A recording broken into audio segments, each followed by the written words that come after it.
Burger, cake অথবা soup খেতে কার না ভালো লাগে, কিন্তু আপনি কখনো ভাবতে পারবেন মশার কেক অথবা মশার পেটি দেয়া কালো কুচকুচে বার্গার কিংবা মশার স্যুপ খাবার কথা? নিশ্চয়ই এসব খাবারের নাম শুনে স্বাভাবিকভাবেই গা শিউরে উঠবে যে কারো। সম্প্রতি সোশ্যাল মিডিয়াতে ভাইরাল হওয়া এক ভিডিওতে এসব খাবারই চেটেপুটে খেতে দেখা যায় কিছু মানুষকে। শুনতে অবিশ্বাস্য মনে হলেও অদ্ভুত এ সকল রেসিপি প্রস্তুত করছেন আফ্রিকার লেক ভিক্টোরিয়া এবং এর আশপাশের এলাকার মানুষ। প্রতি বছর বর্ষা মৌসুমে আফ্রিকার ভিক্টোরিয়া গ্রেট লেক অঞ্চলে উঠতে থাকে লাখ লাখ মশা। অনেক সময় মশার কারণে দূরের অনেক কিছু দেখা পর্যন্ত যায় না। তবে এজন্য বিরক্ত যমুনা ইসি, the goodness of purified air. আমার বাসায় এনেছি যমুনা ইসি, আপনি কিনছেন তো?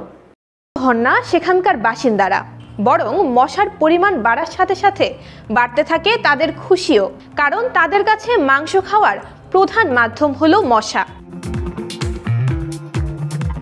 আফ্রিকার এই অঞ্চলে হতদরিদ্র জনগোষ্ঠীর বাস, নেই পর্যাপ্ত পরিমাণ খাবার অথবা পানির ব্যবস্থা, কিন্তু তারা এর বিকল্প খুঁজে নেন মশার কেক অথবা স্যুপ থেকে।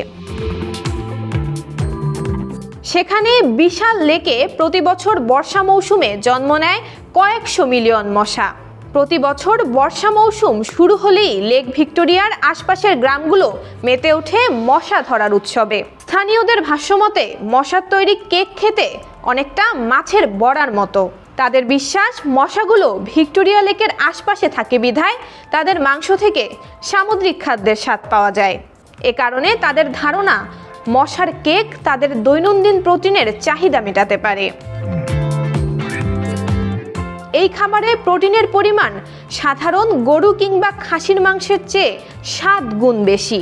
তবে বৈজ্ঞানিক দৃষ্টিকোণ থেকে মশা খাওয়া নিরাপদ নয়। মশা শরীরে বিপুল সংখ্যক ভাইরাস এবং ব্যাকটেরিয়া বহন করায় জীবাণু ছড়ায় খুব সহজেই।